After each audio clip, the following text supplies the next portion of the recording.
Oh man, I am not the target audience for any of the comics that I read this week, despite wishing, in several cases at least, that I was. I'm Peter Franson from christiangeekcentral.com and Spirit Blade Productions. Welcome to Essential Issues Weekly, where I talk about DC Comics 1 week after their release on the Ultra tier of the DC Universe Infinite subscription service. In each installment, I pick an assortment of comics to talk about as a DC fan and also explore what, if anything, they have to say about the essential issues of real life. Now, warning, full spoilers for everything I talk about. Be aware, first and only spoiler warning.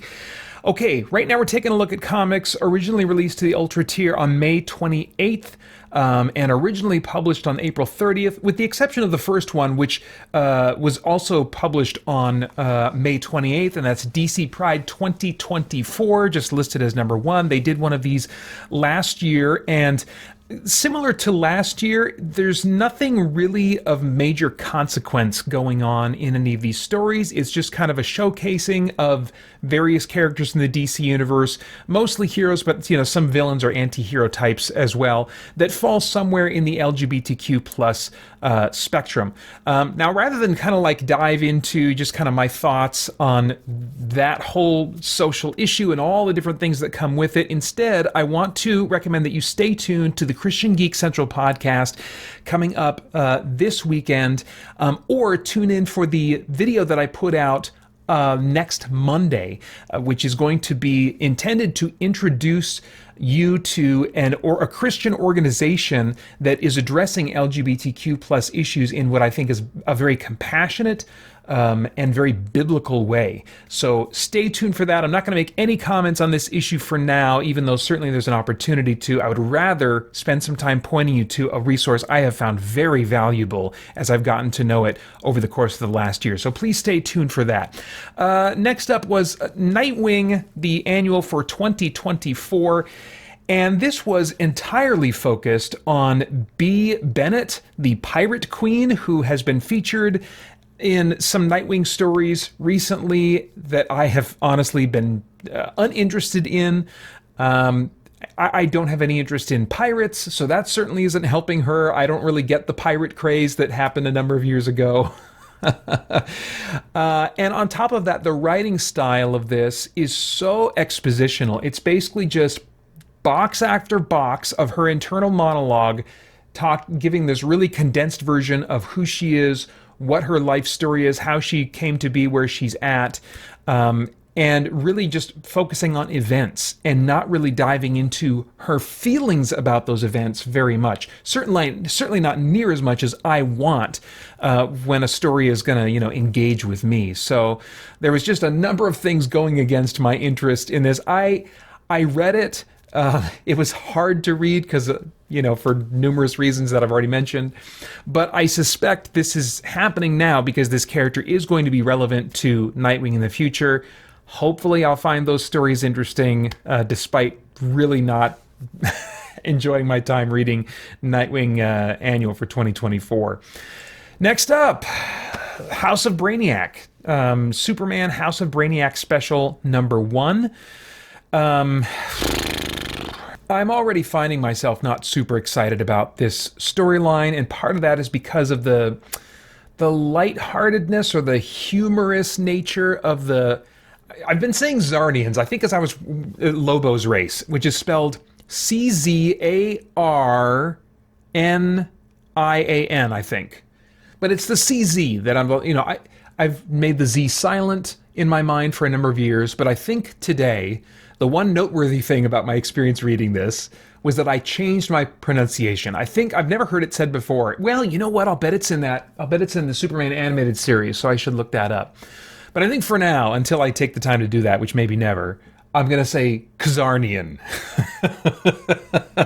I don't know, it just sounds more alien or something. And honestly, anything that can make them seem like more of an alien race and less like a weird biker band Kiss tribute race would help, because I'm really not into Lobo as a character or into this race of his. I'm into them conceptually just being immortal and impossible to kill. In fact, there's a moment where the race of Khazarnians, as I'll say for now, is kind of being reflected on by Brainiac. and how immortality really kind of changed them. It made them into a race that was no less violent for being immortal, and that some of them just chose to use their immortality to lean even further into destruction and chaos and warfare and all this kind of stuff. And I think there's a little nugget there that's worth us contemplating. I think a lot of people that are not Christians would say that they would want to go to heaven, and they don't like the idea that according to Christian teaching, they would not be permitted to go to heaven unless they accept the sacrificial gift that Jesus gave, offering himself for complete pardon for their sins, which allows them to have relationship with Yahweh forever and to be in his presence forever. I think they have, maybe a lot of people have an idea of heaven that isn't really thinking about what defines heaven. That really their desire is to continue existing. They don't want to die. They want to continue existing. But ultimately, I think there's good reason to suspect that life is not going to improve merely by becoming immortal. And I think we see kind of that idea being expressed in this story of the Khazarnians, and how immortality just made them more reckless, more careless. I mean, think about that. Time would be less precious to us. And so, I mean, time in so many ways would not be precious at all. And so what would be guiding us? What would be our values? What would we be pursuing? I think many would just pursue self, just like we tend to do right now in this life, but take it to the nth degree. I mean, who knows? But I think there's good reason to think that just going to heaven, continuing to exist, is not going to improve our existence. Something about us needs to change. Something about the way our hearts and our lives are oriented needs to radically change. And even those who believe in Jesus now and pursue relationship with him and pursue to become more and more like him in this life, they wouldn't be good company forever, because they still have sin. We all have sin in us. So something needs to be radically changed. And that's what the Bible teaches, is that we will be transformed into a glorified state where there is no sin present in us anymore. And that is going to be accomplished by God himself. And on top of that, one of the defining characteristics of heaven is being in the presence of God.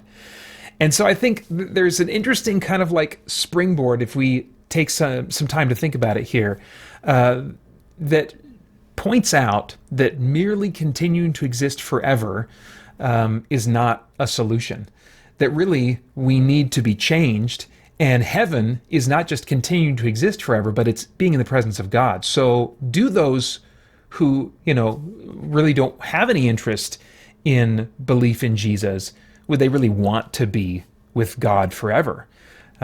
Interesting questions to ask, interesting things to think about, potential springboards for discussion. But anyway, I think what turned me off most to Superman House of Brainiac Special #1 was that a big part of the story is a election campaign that Perry White is in the middle of, and he's being pitted against an opponent who is obviously a jerk or obviously not supposed to like him, and the big kind of campaign message of his is to get rid of aliens in Metropolis. And of course he means literal aliens from other planets who have been migrating to Earth and have been living among us. But I mean, it's clearly a metaphor for immigration in some way. And I have trouble when sci-fi does this. I guess I would rather, I think the topic could be handled more responsibly if they just talked about national immigration, ethnic immigration, those kinds of things, like the immigration, what we mean when we think of immigration. Because when you make it about aliens from other planets, then suddenly in my mind, there are like some legitimate concerns about integrating them into our lives and our culture. I need somebody from Star Labs to come out and say, listen, we're familiar with all of these races. Here is the data.